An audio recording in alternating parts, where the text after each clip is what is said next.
வணக்கம். நம்ம இந்த வீடியோவில் என்ன பார்க்க போகிறோம்னு பார்த்தீங்கன்னா, உவமையால் விளக்கப்பெறும் பொருள்களை தான் நம்ம பார்க்க போகிறோம்.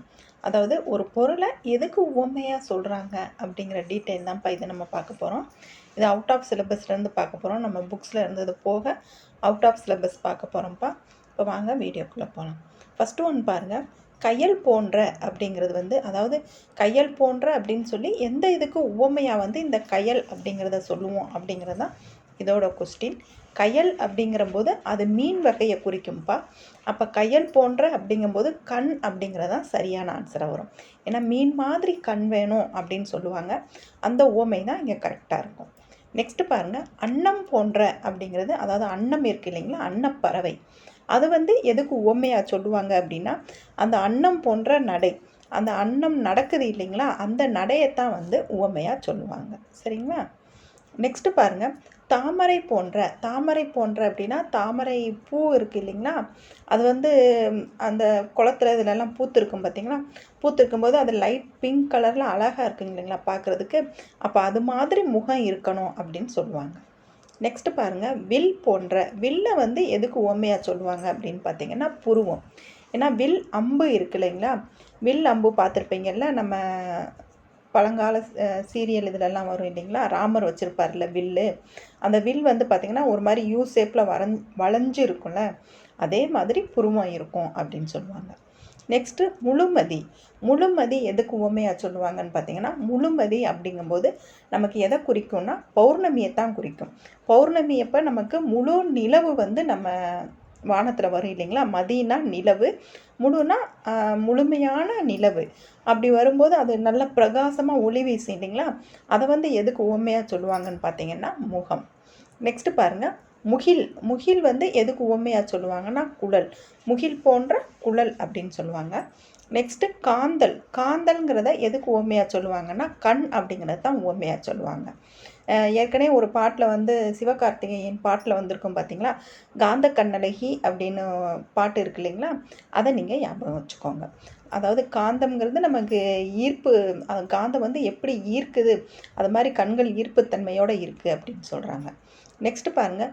குவளை அப்படிங்கிறது எதுக்கு உவமையாக சொல்லுவாங்கல்ல கண். குவளை அப்படிங்கிற அந்த பாத்திரம் பார்த்துருக்கீங்களாப்பா, குவளை பாத்திரம். அந்த பாத்திரம் அழகாக ஒரு மாதிரி வில் ஷேப்பில் வளைஞ்சிருக்கும், அது மாதிரி குவளை போன்ற கண் அப்படின்னு சொல்கிறாங்க. நெக்ஸ்ட்டு பாருங்கள். முத்தை எதுக்கு உவமையாக சொல்கிறாங்கன்னா முத்து போன்ற பல் வேணும் அப்படின்னு சொல்லுவாங்க. அது ஏன் அப்படின்னு பார்த்தீங்கன்னா, முத்து கடல்ல இருந்து எடுத்த ஃப்ரெஷ் முத்து பார்த்திங்கன்னா அது அவ்வளோ வெண்மையாக பளிச்சுன்னு இருக்கும், பார்க்குறதுக்கு அவ்வளோ அழகாக வெள்ளை வெள்ளேன்னு இருக்கும்.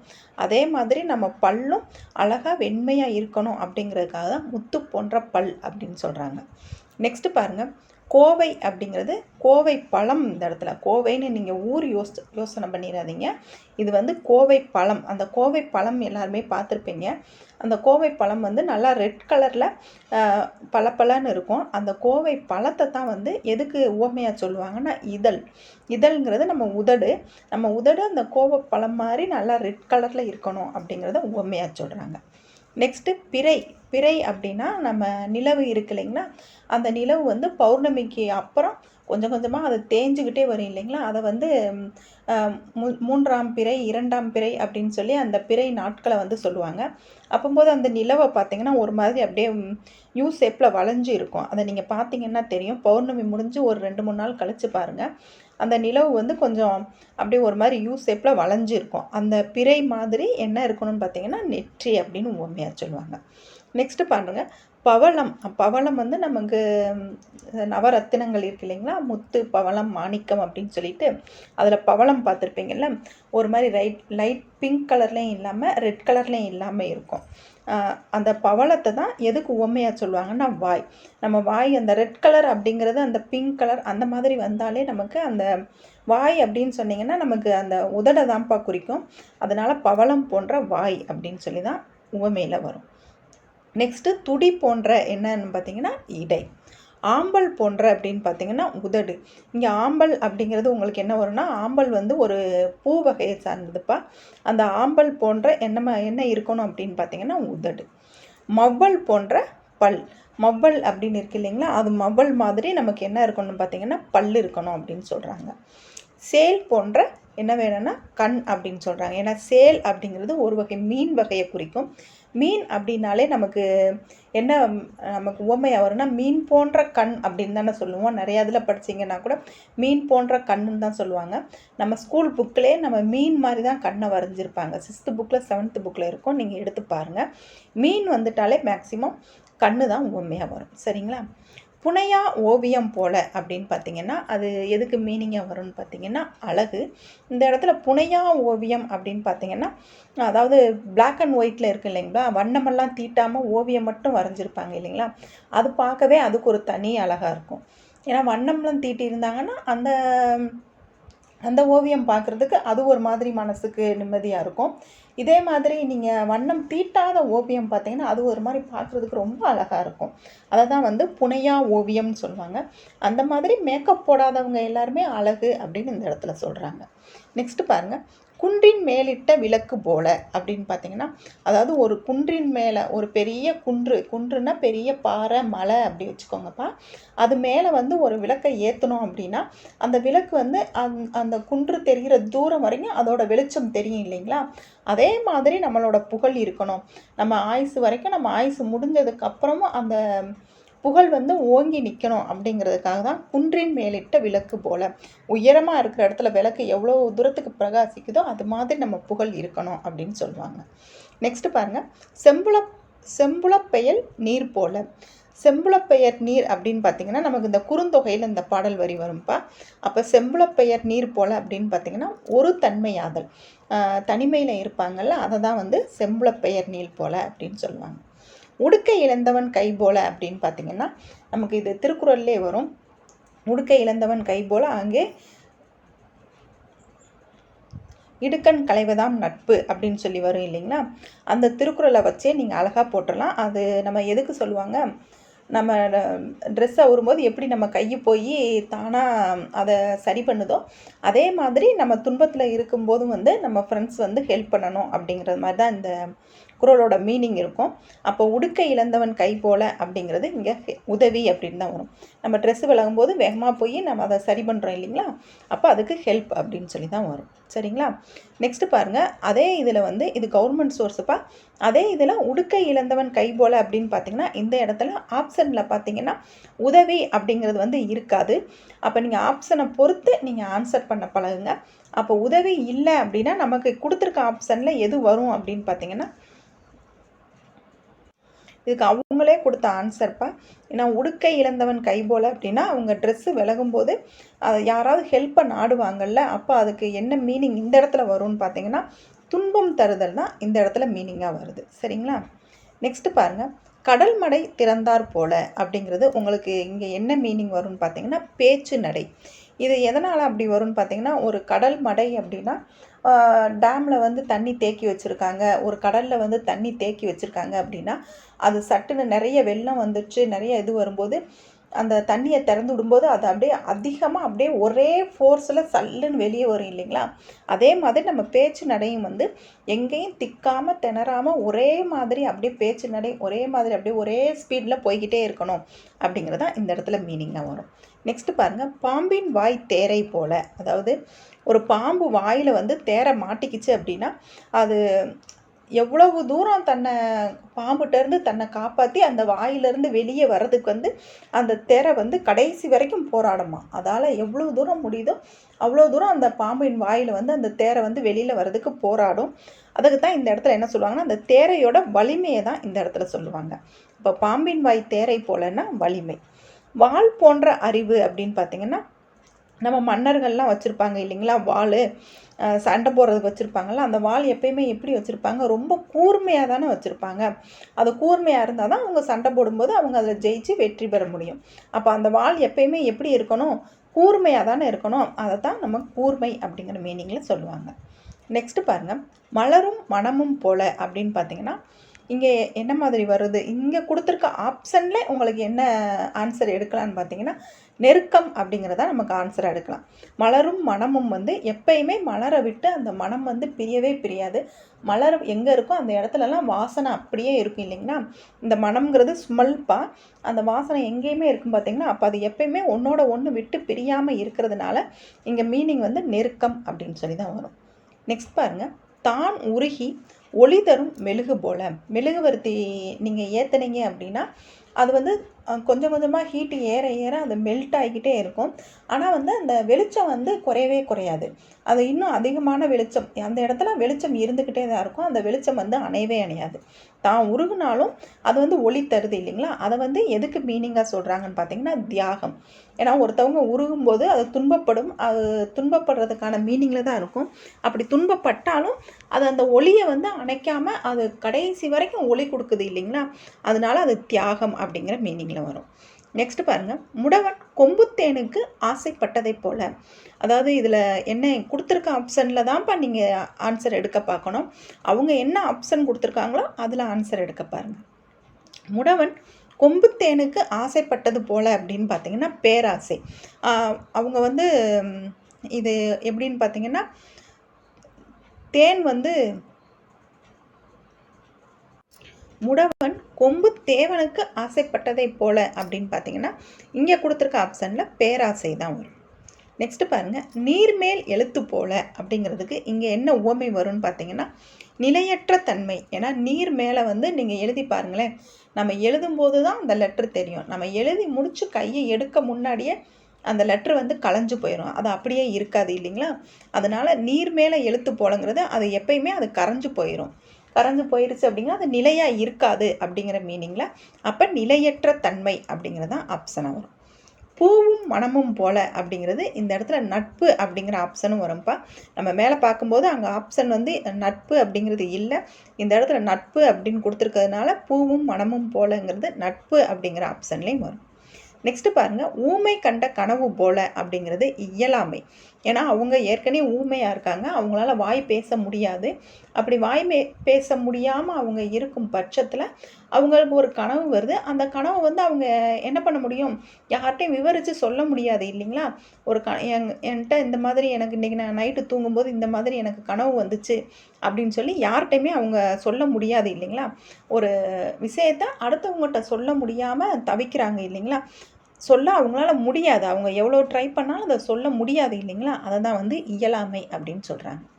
நெக்ஸ்ட் பாருங்கள், தோண்ட தோண்ட நீர் சுரத்தல் போல அப்படின்னு பார்த்தீங்கன்னா என்ன மீனிங் வரும்னு பார்த்தீங்கன்னா, தோண்ட தோண்ட வந்து ஒரு இடத்த நம்ம தோண்டுறோம் அப்படின்னா, இப்போ ஒரு கடல் ஓரம் ஒரு ஆற்று ஓரம் அப்படின்னா அந்த அந்த கரையில் கொஞ்சம் நீங்கள் ரவுண்டாக தோண்டி பார்த்தீங்கன்னா அது தோண்ட தோண்ட கொஞ்சம் கொஞ்சமாக அந்த அடியிலேருந்து தண்ணி வந்துக்கிட்டே இருக்கும். அப்போ அந்த தண்ணி வந்துக்கிட்டே என்ன செய்யும்னு பார்த்தீங்கன்னா, ஒரு பெரிய ஆழமான குழியாக தோண்டிட்டிங்கன்னா அதில் ஒரு பாதியிலேருந்து முக்கால்வாசி வரைக்கும் தண்ணி வந்து அந்த இடத்துல சேர்ந்துடும். அப்போ தோண்ட தோண்ட என்ன செய்யும்னு பார்த்தீங்கன்னா நீர் வந்து சுரந்துக்கிட்டே இருக்கும். கிணறு இருக்குல்லப்பா, அந்த கிணறு வந்து எவ்வளோ ஆழமாக தோன்றுறாங்க, அது தோண்ட தோண்ட அந்த இடத்துல வந்து நீர் சுரக்குது இல்லை? அப்போ வந்து நீர் சுரத்தல் அப்படின்னாலே அது என்ன செய்யுது, பெருகுதல் அப்படிங்கிற மீனிங் தான். நெக்ஸ்ட் பாருங்கள், தொட்டனை தூரும் மணற்கேணி. இது நம்ம ஏற்கனவே நம்ம திருக்குறளில் படித்தது தான். தொட்டனை தூணும் மணற்கேணி வந்து தோண்ட தோண்ட எவ்வளோ தண்ணீர் பெருகுதோ அதே மாதிரி நம்ம எவ்வளோ கல்வி வந்து படிக்கிறோமோ அதுக்கு தகுந்த மாதிரி நம்ம அறிவு பெருகும் அப்படின்னு சொல்லி திருக்குறளில் இருக்க லைன் தான்ப்பா அப்படியே கொடுத்துருப்பாங்க. கற்றனை தூரும் அறிவு. நெக்ஸ்ட் பாருங்கள், பகலவனை கண்ட பனி போல அப்படின்னு பார்த்தீங்கன்னா, பகலவன் அப்படின்னு பார்த்தீங்கன்னா சூரியன். சூரியன் வர்றதுக்கு முன்னாடி நைட்டு வந்து பனியில் வந்து அந்த நம்ம பூக்கள் செடி கொடிகள்லாம் அப்படியே லேசாக மேலே பனி படர்ந்த மாதிரி இருக்கும் பார்த்தீங்களா? இருக்கிற பட்சத்தில் அந்த சூரியன் வந்த உடனே அந்த பனி என்ன செய்யும், அப்படியே கொஞ்சம் கொஞ்சமாக மெல்ட் ஆகி அது விலகிடும். அப்போ அதை தான் இந்த இடத்துல சொல்லுவாங்க, மெல்ட் ஆகி விலகி போயிருச்சு அப்படின்னாலே அந்த இடத்துல என்ன, பனி வந்து நீங்கி போயிடுது இல்லைங்களா? பகலவன் பார்த்திங்கன்னா அந்த சூரியனோட வெப்பத்தால் அந்த பனி உருகி இல்லாமல் போயிடும். அப்போ பகலவனை கண்ட பனி போலன்னா நீங்குதல் அப்படிங்கிற மீனிங்கள் வரும். நெக்ஸ்ட்டு, கடலில் கரைத்த காயம் போல அப்படின்னு பார்த்தீங்கன்னா இங்கே காயம் அப்படிங்கிறது எதை குறிக்கும்னு பார்த்தீங்கன்னா பெருங்காயத்தை தான்ப்பா குறிக்கும். சமையலுக்கெல்லாம் யூஸ் பண்ணுறாங்கல்ல அந்த பெருங்காயம் தான். அதை வந்து கடலில் வந்து கரைச்சாங்க அப்படின்னா அது யாருக்குமே வந்து பயன்படாது. பயனின்மை அப்படிங்கிற மீனிங் தான் இங்கே வரும். ஏன் அப்படின்னு பார்த்தீங்கன்னா, கடல் வந்து எவ்வளோ பெருசு, எவ்வளோ நீளம், அதில் எவ்வளோ தண்ணி இருக்குது. அதில் போய் கொஞ்சோண்டு பெருங்காயத்தை கலந்தீங்க அப்படின்னா அந்த கடலுக்கு வந்து எந்த பாதிப்புமே ஏற்படாது. எந்த பாதிப்புமே ஏற்படலைன்னா அதை நம்ம கடலில் கரைச்சா என்ன, கரைக்காமல் நம்ம கையிலே வச்சுருந்தா என்ன, அது யாருக்குமே எந்த யூஸுமே இல்லை இல்லைங்களா? அந்த மீனிங்கில் தான் பயனின்மை அப்படின்னு சொல்லி வரும். நெக்ஸ்ட்டு பாருங்கள், சுடர் விளக்காயினும் தூண்டுகோல் போல அப்படின்னு பார்த்தீங்கன்னா ஊக்கப்படுத்துதல் அப்படிங்கிற மீனிங் தான் வரும். இதை ஏன் அப்படின்னு பார்த்தீங்கன்னா, சுடர் விளக்கு, ஒரு விளக்கு எரிஞ்சிக்கிட்டு இருக்குது அப்படின்னு பார்த்தீங்கன்னா அதில் நீங்கள் நிறைய எண்ணெய் ஊற்றி எரிய வச்சுருக்கீங்க. அப்படி எரியும் போது மேலும் மேலும் அந்த விளக்கு பிரகாசமாக எரியணும்னா அந்த திரி எரியறதுன்னு பார்த்தீங்கன்னா முனியில் கொஞ்சோன்னு கருப்பாயிரும். அந்த கருப்பானோன்னா அந்த விளக்கை நீங்கள் அப்படியே தீண்டி விட்டு நீங்கள் அதை தூண்டி விட்டு அந்த ஒயிட் கலரையே கொஞ்சம் மேலே மேலே கொண்டு வந்தீங்கன்னா அந்த விளக்கு ரொம்ப நேரம் நின்று அழகாக எரியும். அதுக்கு என்ன சொல்கிறாங்க அப்படின்னா ஊக்கப்படுத்துதல் அப்படின்னு சொல்கிறாங்க. அந்த ஒரு விளக்கு எரியறதுக்கே அந்த முனியில் வந்து கருப்பாயிடுச்சு அப்படின்னா அந்த திரியை வந்து நம்ம தூண்டி விட்டு திரும்ப மேலே மேலே கொண்டு வந்து அந்த விளக்கை நம்ம ரொம்ப நேரத்துக்கு நம்ம எரிய வைக்கிறோம். அதே மாதிரி யாராவது ஒருத்தவங்க ஒரு படிக்கிறதுக்கோ ஒரு இதுக்கோ ஒரு கொஞ்சம் அப்படி இப்படின்னு ஒரு சோம்பேறித்தனமாக இருந்துச்சுன்னா உங்களால் முடியும், நீங்கள் படிச்சிடலாம், நீங்கள் பாஸ் பண்ணிடுவீங்க, கண்டிப்பாக இந்த வட்டம் உங்களுக்கு போஸ்டிங் கிடைக்கும், நீங்கள் படிங்க அப்படின்னு பாசிட்டிவ் தாட்ஸ் எல்லாம் சொல்லி அவங்கள ஊக்கப்படுத்தணும் அப்படின்னா கண்டிப்பாக அவங்க அழகாக படித்து பாஸ் ஆகி கிளியர் பண்ணிடுவாங்க. அப்போ ஒரு சுடர் விளக்குக்கே தூண்டுகோல் வேணும். அதே மாதிரி நம்ம படிக்கிறதுக்கு வந்து நம்ம தன்னம்பிக்கையை க்ரோத் பண்ணுறதுக்கு வந்து யாராவது ஊக்கப்படுத்திக்கிட்டே இருந்தாங்கன்னா கண்டிப்பாக அவங்க லைஃப்பில் சக்ஸஸ் கிடைக்கும். சரிங்களா? நெக்ஸ்ட்டு பாருங்கள், ஆலையில் அகப்பட்ட கரும்பு போல் அப்படின்னு பார்த்தீங்கன்னா நம்ம சுகர் ஃபேக்ட்ரி எல்லாம் இருக்குது இல்லைங்களா? அங்கே வந்து நம்ம கரும்பு கொண்டு போய் போட்டோன்னா என்ன செய்வாங்க, அந்த கரும்பை பிழிஞ்சு செஞ்சு சக்கையாக எடுத்து அதுலேருந்து சுகர் தயாரிச்சிருவாங்க. அப்போ அந்த கரும்போட நிலைமை என்ன, துன்பப்படுதல். ஏன்னா அதுலேருந்து பிரித்து அந்த சாறு தனியாக அந்த சக்கை தனியாக எடுத்துருவாங்க இல்லைங்களா? ஒரு சக்கையாக பிழிகிறாங்க அப்படின்னா என்ன செய்கிறது, கஷ்டப்படுத்துறது அப்படிங்கிறது அர்த்தம். அப்போ கஷ்டம் அப்படிங்கிறது என்ன இங்கே மீனிங்காக வரும்னா துன்பம் அப்படின்னு சொல்லி தான் வரும். சரிங்களா? நெக்ஸ்ட்டு பாருங்கள், அலையில் அகப்பட்ட துரும்பு போல் அப்படின்னு பார்த்தீங்கன்னா இங்கே அலைதல் அப்படின்னு சொல்லி தான் வரும். ஏன்னா நம்ம கடலில் வந்து பெரிய அலை வருதுன்னு வச்சுக்கோங்க, அந்த அலையில் வந்து ஒரு சின்ன துரும்பு போய் மாட்டிக்கிச்சு அப்படின்னா அந்த அலை வந்து ஏறும்போது மேலே போகும், திரும்ப அந்த அலை வந்து நம்ம தரையில் வரும்போது கீழே வரும், திரும்ப அது மேலே போகும்போது மேலே போகும், கீழே வரும்போது கீழே வரும் இல்லைங்களா? அந்த மாதிரி போயிட்டு மேலே ஏறி கீழே வருது, மேலே ஏறி கீழே வருதுன்னா அது வெட்டி அலைச்சல் தானே இல்லைங்களா? அதனால அலைதல்னு சொல்லி வரும். இடியோசை கேட்ட நாகம் போல அப்படின்னு பார்த்தீங்கன்னா அச்சம். அதாவது ஒரு நாகம் இருக்குது அப்படின்னு பார்த்தீங்கன்னா அதுக்கு இடியோசை, திடீர்னு ஒரு இடியோசை. நம்மளே இருக்கோம்னு வச்சுக்கோங்க, நம்ம பின்னாடி யாராவது வந்து திடீர்னு அப்படி அப்படின்னு சொல்லி கத்துனாங்க அப்படின்னா நம்ம மனசில் ஒரு மாதிரி அப்படி டக் அப்படின்னு அந்த அந்த செகண்ட் ஒரு மாதிரி மனசுக்கு பயம் இருக்குது இல்லைங்களா? அதை தான் இந்த இடத்துல சொல்கிறாங்க. இடியோசை கேட்ட நாகம் போலன்னு பார்த்தீங்கன்னா அச்சம். கோடரி காம்பு போல அப்படின்னு பார்த்தீங்கன்னா தமிழர் தமிழை சிதைத்தல் அப்படின்னு சொல்கிறாங்க. இதுக்கு எப்படின்னு பார்த்தீங்கன்னாப்பா, கோடாரிக்கு வந்து அந்த காம்பு இருக்கும் இல்லைங்களா? அந்த கோடரியும் அந்த காம்புமே எப்பயுமே சேர்ந்து அந்த கோடரியை பிடிக்கிறோம் இல்லைங்களா? அந்த புடி காம்பு அது ரெண்டுமே சேர்ந்து இருந்தால் தான் அதை வந்து நம்ம அந்த கோடரியை வந்து நம்ம யூஸ் பண்ண முடியும். அந்த காம்பு இல்லைனாலும் அந்த முன்னாடி இருக்க அந்த கோடரி இல்லைனாலும் நம்ம எதையுமே வந்து நம்ம யூஸ் பண்ண முடியாது. அப்போ ஒன்றுக்கொன்று அவங்க அந்த கோடரியும் அந்த கம்பும் ஒன்றுக்கொன்று சேர்ந்து இருந்தால் தான் அது யூஸ் ஆகும். அப்படி சேர்ந்து இல்லை அப்படின்ற பட்சத்தில் வந்து அது வந்து வேஸ்ட்டாக போயிடும். அதை தான் அந்த இடத்துல சொல்கிறாங்க. ரெண்டுமே ஒரே மீனிங்கில் வரணும். அப்போ தமிழரை சிதைத்தல் அப்படிங்கிறது தான் இங்கே சரியான ஆன்சர். நெக்ஸ்ட்டு பாருங்கள், அடைகாத்த கோழி போல அப்படின்னு பார்த்தீங்கன்னா பாதுகாப்பு.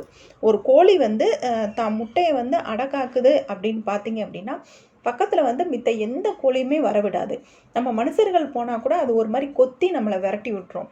அவ்வளோ பாதுகாப்பாக அது வந்து அந்த குஞ்சுகளை அந்த குஞ்சு பொரிக்கிற வரைக்கும் அந்த முட்டையை அவ்வளோ அழகாக அது பாதுகாத்து குஞ்சு பொரிக்கும். அந்த ரெக்கையாலேயே அந்த முட்டையை ஃபுல்லாக கவர் பண்ணி மூடி வச்சுக்கணும். அதை தான் வந்து அடைகாக்கிறது அப்படின்னு சொல்லுவாங்கப்பா. அப்போ அந்த கோழி வந்து அடைகாக்கும் போது அந்த முட்டையை ரொம்ப பாதுகாப்பாக வச்சுக்கிறது அப்படிங்கிறது தான் இங்கே மீனிங்காக வரும். நெக்ஸ்ட்டு பாருங்கள், யானை வாயில் போன கரும்பு போல அப்படின்னு பார்த்தீங்கன்னா பயனின்மை. யானை வந்து ஒரு கரும்பை வந்து எடுத்து சாப்பிட்ருச்சு அப்படின்னு பார்த்தீங்கன்னா அது ஜூஸ் எல்லாம் உறிஞ்சிட்டு வெறும் சக்கை மட்டும்தான் கீழே துப்போம். அப்போ ஜூஸ் மட்டும் யானை வாய்க்குள்ளே போயிடும், அந்த சக்கை வந்து கீழே போயிடும். அந்த சக்கை வந்து நம்ம எதுக்குமே யூஸ் ஆகாது இல்லைங்களா? அப்போ பயனின்மை அப்படிங்கிற மீனிங் தான். நெக்ஸ்ட்டு இஞ்சி தின்ற குரங்கு போல் அப்படின்னு பார்த்தீங்கன்னா துன்பம். அதாவது ஒரு குரங்கு வந்து நம்ம பேசும்போதே நம்ம ஃப்ரெண்ட்ஸ் சர்க்கிளில் பேசும்போதே பார்த்தோம்னா, "ஏன் இப்படி இஞ்சி தின்ன குரங்கு மாதிரி உட்காந்துருக்க?" அப்படின்னு சொல்லி கேட்போம் இல்லைங்களா? அது வந்து அந்த இஞ்சி வந்து கொஞ்சம் காரமான டேஸ்ட்டு குடுக்கும்ப்பா. அது இஞ்சி சாறெல்லாம் எடுத்து வந்து சில பேர்லாம் குடிப்பாங்க. அப்படி சாப்பிட்டு பார்த்தோம் அப்படின்னா, அது கொஞ்சம் காரமான டேஸ்ட்டு குடுக்குறது தான் அந்த இஞ்சி. இஞ்சி வந்து அந்த கார டேஸ்ட்டு குடுக்கும்ப்பா. செம்மையான காரமான ஒரு ஃபுட்ட சாப்பிட்டாலே நமக்கு என்ன, வாயெல்லாம் எரியும் இல்லைங்களா? அதனால நம்ம வந்து கஷ்டப்படுவோம் இல்லைங்களா? அத தான் வந்து இந்த இடத்துல சொல்றாங்க. "இஞ்சி தின்ற குரங்கு போல" அப்படின்னா துன்பம். நெக்ஸ்ட்டு பாருங்க, "உட்சுவர் இருக்க புறச்சுவர் பூசுவது." அதாவது இது என்ன மீனிங் இருக்குன்னு பார்த்தீங்கன்னா, வீடு இருக்கு இல்லைங்களா? வீடுல வந்து வெளிச்சுவர்னு ஒண்ணு இருக்கும். வீட்டுக்குள்ள ஒரு சுவர் அப்படின்னு இருக்கும். அந்த 2 சுவருமே இருக்கும் இல்லைங்களா? அந்த 2 சுவருமே சேர்ந்த மாதிரி நம்ம ஒரு பூச்சு வேலை நடந்தாலோ, ஒரு வெள்ளை அடிச்சாலோ, வெள்ளை அடிச்சா தான் அது பார்க்குறதுக்கு வந்து நீட்டாவும், அழகாவும் இருக்கும். ஆனா, அவங்க வந்து உள்ள இருக்கிற சுவர மட்டும் பூசிட்டு, வெளிய இருக்க சுவர பூசாம விட்டாங்க அப்படின்னா, அது எந்த ஒரு அழகையும் வந்து குடுக்காது. வெளிய இருக்கும்போது நீட்டா இருக்கும். ஆனா, உள்ள வந்து பார்த்தா நல்லா இருக்காது இல்லைங்களா? அதே வந்து உள்ள அடிக்காம விட்டுட்டாங்கன்னா, அதுவும் நல்லா இருக்காது. 2யுமே சேம் சைடு நமக்கு செஞ்சா தான் அழகா இருக்கும். அத தான் இங்க பயனற்ற செயல். ஒரு செயல நம்ம செஞ்சு முடிக்கிறது வந்து, அதுக்கான பயன தரல அப்படிங்கிற பட்சத்தில, அது வந்து தேவையில்லாத வேலை தானே! அத தான் இங்க வந்து சொல்றாங்க. நெக்ஸ்ட்டு முழு பூசணிக்காயை சோற்றில் மறைப்பது போல அப்படிங்கிறாங்க. பூசணிக்கான்னு பார்த்தீங்கன்னா, நமக்கு பூசணிக்காய் தான் காய்கறியிலேயே பெரிய சைஸுப்பா. பார்த்துப்பீங்களா, சின்ன சைஸ் பூசணிக்காய் இப்போதைக்கு வருது. முன்னாடிலாம் பார்த்தீங்கன்னா, பூசணி பழம் அப்படிங்கிறது ரொம்ப பெருசா இருக்கும். அதுதான் இருக்கிற வெஜிடபிள்ஸ்லேயே பெருசு. அந்த பூசணிக்காய் வந்து நம்ம சாப்பிட்ற சாப்பாட்டில வந்து உள்ள வச்சு மறைக்கணும் அப்படின்னு பார்த்தோம்னா, அது முடியாது இல்லைங்களா? அத தான் வந்து இயலாத செயல் அப்படின்னு சொல்லுவாங்க. இத எதுக்கு மீனிங்கா சொல்லுவாங்க அப்படின்னு பார்த்தீங்கன்னா, யாராவது ஏதாவது ஒரு உண்மைய மறைக்கிறாங்க, பொய் பேசுறாங்க அப்படின்னா, அந்த இடத்துல வந்து இத சொல்லுவாங்க. அதாவது அவங்க பண்றது பொய்யி அப்படின்னு கண்டுபிடிச்சுட்டாங்க அப்படிங்கிற பட்சத்தில, அவங்க இந்த வார்த்தைய சொல்லுவாங்க. "முழு பூசணிக்காய சோத்துல மறைக்காத" அப்படின்னு சொல்லுவாங்க. ஏன்னா, "எனக்கு உண்மை தெரிஞ்சிருச்சு. நீ பொய் சொல்லாத" அப்படிங்கிற மாதிரி சொல்லுவாங்க. நெக்ஸ்ட்டு பாருங்க, "நீருக்குள் பாசி போல" அப்படின்னு பார்த்தீங்கன்னா, நட்பு. தண்ணி வந்து ரொம்ப நாள் ஆயிருச்சு அப்படின்னா, அது மேல வந்து பாசம் படர்ந்துரும் இல்லைங்களா? பச்சை கலர்ல பாசி படர்ந்துரும் இல்லைங்களா? அந்த பாசி வந்து தண்ணிக்குள்ள எப்பயுமே இருக்கும். அப்ப அந்த நீருக்குள்ள என்ன இருக்கும்? அந்த பாசி எப்பயுமே இருக்கும்னா, அந்த 2ம் ஃப்ரெண்டா இருக்காங்க. எப்பயுமே 2 பேரும் ஒத்துமையா இருக்காங்கன்னா, அதுக்கு நட்பு. "இனம் பிரிந்த மான் போல" அப்படின்னு பார்த்தீங்கன்னா, 2 மான் இருக்கு. இனம் பிரிந்த மான் போல அப்படின்னு பார்த்தீங்கன்னா, ஒரு 2 ஆண் மான், பெண் மான் 2 மான் இருக்கு. அந்த மான்லேருந்து ஒரு ஆண் மானையும், ஒரு பெண் மானையும் பிரிச்சு கொண்டு வந்துட்டீங்க அப்படின்னா, ஒரு மான் தனியா கஷ்டப்படும் இல்லைங்களா? அதாவது அந்த ஆண் மான தேடி அந்த பெண் மானும், அந்த பெண் மான தேடி ஆண் மானும் தவிக்கும் இல்லைங்களா? காணோமே அப்படின்னு சொல்லிட்டு, அத தான் இந்த இடத்துல மீனிங்கா சொல்றாங்க. நெக்ஸ்ட் பாருங்க. "ஈன்றோர் நீத்த குளவி போல" அப்படின்னு பார்த்தீங்கன்னா, துன்பம். ஈன்றோர் நீத்த குளவி போல அப்படின்னு பார்த்தீங்கன்னா, இந்த இடத்துல துன்பம்ங்கிற மீனிங்ல தான் வரும். "கண்ணை கட்டி காட்டில் விட்டது போல" அப்படின்னு பார்த்தீங்கன்னா, அறியாமை. நம்ம பேச்சு வழக்கிலே பார்த்தீங்க அப்படின்னா, நம்ம பேசும்போதேவும் ஏதாவது ஒரு வேலை சொல்லிட்டாங்க அப்படின்னா, அந்த வேலைய பத்தி நமக்கு எந்த ஐடியாவுமே நம்மகிட்ட இல்ல அப்படிங்கிற பட்சத்தில நம்ம என்ன சொல்லுவோம் அப்படின்னா, "கண்ண கட்டி காட்டுல விட்ட மாதிரி இருந்துச்சு" அப்படின்னு சொல்லுவோம் இல்லைங்களா? இல்ல ஒரு கோயிலுக்கு போகணும், வேற ஏதோ நம்ம தெரியாத இடத்துக்கு போறோம் அப்படின்னா, நம்ம என்ன சொல்லுவோம்? "கண்ண கட்டி காட்டுல விட்ட மாதிரி இருந்துச்சு அங்கருந்து வரதுக்குள்ள" அப்படின்னு சொல்லுவோம் இல்லைங்களா? அதுக்கு என்ன மீனிங் வரும்னா, அறியாமை. அதாவது அந்த அந்த இடத்த பத்தியோ, அந்த செயல பத்தியோ எனக்கு எதுவுமே தெரியாது. அந்த இதுக்கு தான் அப்படி வர்ற இடத்துல தான் நம்ம "கண்ணை கட்டி காட்டில் விட்டது போல" அப்படின்னு சொல்லுவோம். நெக்ஸ்ட் பாருங்க. "குருடன் கண் பெற்றது போல" அப்படின்னு பார்த்தீங்கன்னா, அதாவது ஒரு கண்ணு தெரியாதவங்க இருக்காங்க. அவங்களுக்கு வந்து டக்குன்னு வந்து கண்ணு நம்ம ஆப்ரேஷன் ஏதோ பண்ணி, அவங்களுக்கு கண்ணு வந்துருச்சுன்னு வச்சுக்கோங்களேன். அவங்க என்ன செய்வாங்க, பெரும் மகிழ்ச்சி அப்படிங்கிறது அவங்களுக்கு வரும். ஏன்னா, ஏற்கனவே அவங்க கண்ணு தெரியாம, எதையுமே பார்க்க முடியாம கஷ்டப்பட்டுக்கிட்டு இருந்தாங்க. உடனே அவங்களுக்கு கண்ணு வந்துருச்சு அப்படின்னா, அவங்க எல்லாமே தெளிவா பார்க்கலாம். எதுனாலும் அவங்க வேலைய அவங்களே செஞ்சுக்கலாம். இன்னொரு உதவி தேட வேண்டியது இல்ல பார்த்தீங்களா? அப்ப அவங்களுக்கு என்ன இருக்கும், மகிழ்ச்சியிலேயே பெரும் மகிழ்ச்சி அப்படிங்கிறது அவங்களுக்கு உண்டாகும். நெக்ஸ்ட் பாருங்க. "புளியம்பழமும் ஓடும் போல" அப்படின்னு பார்த்தீங்கன்னா, ஒட்டாமை. அந்த புளியம்பழம் மரத்துலேருந்து விழுந்த பழத்த நீங்க எடுத்து, அந்த ஓட இப்படி லைட்டா நீங்க பிரஸ் பண்ணீங்க அப்படின்னா, அந்த ஓடு உடைஞ்சிரும்ப்பா. அந்த உடைஞ்சிருச்சு அப்படின்னீங்கன்னா, அந்த புளியம்பழம் வந்து அந்த ஓட்ல கொஞ்சம் கூட ஒட்டியிருக்காது. அது தனியா அப்படியே இருக்கும். அந்த புளியம்பழமும் தனியா அப்படியே இருக்கும். அந்த பழம் தனியா, அந்த ஓடு தனியா, தனித்தனியா இருக்கும். அந்த புளியம்பழத்த எடுத்து இப்படி நீங்க ஷேக் பண்ணி பார்த்தீங்க அப்படின்னாங்கன்னா கூட, அந்த பழம் வந்து அப்படியே குலுங்குறது வந்து நமக்கு நல்லா கேட்கும். ஏன்னா அதோட அது ஒட்டாமல் இருக்கிறதுனால தானே அது குலுங்குறது கேட்குது. இப்போ ஒட்டி இருந்துச்சு அப்படின்னா அது டைட்டாக பிடிச்சிருக்கும். அந்த மாதிரி நமக்கு சவுண்டு எதுவுமே வராது. அப்படி ஒட்டாமல் இருக்கும் பார்த்தீங்களா? இதை வந்து என்ன சொல்லுவாங்க அப்படின்னா, ஒரு 2 ஃப்ரெண்ட்ஷிப்குள்ளே வந்து ஒரு 2 பேர் எதிரி மாதிரி இருக்காங்க அப்படின்னா, ஒட்டியும் ஒட்டாமல் இருப்பாங்கல்ல, அதை தான் இந்த இடத்துல மீனிங்காக சொல்லுவாங்க. ஒட்டாமை அப்படின்னு சொல்லி. இப்போ நம்ம அவுட் சோர்ஸில் உவமைக்கு சரியான பொருள் எடுத்துக்கல ஒரு 50 பார்த்துட்டோம்ப்பா. இதில் ஏற்கனவே 100 சொற்கள் இருக்குது. இந்த 50 சொற்கள் வந்து உங்களுக்கு இப்போ கொடுத்துருக்கோம். உங்களுக்கு புரியுதா அப்படின்னு பாருங்கள். இது வந்து உங்களுக்கு எளிமையாக புரிகிற மாதிரி தான் நம்ம சொல்லியிருக்கோம். புரிஞ்சிச்சு அப்படின்னா கமெண்ட் பண்ணுங்கள். அடுத்த 50 சொற்களை வந்து நம்ம அடுத்த வீடியோவில் பார்க்கலாம். தேங்க்யூ.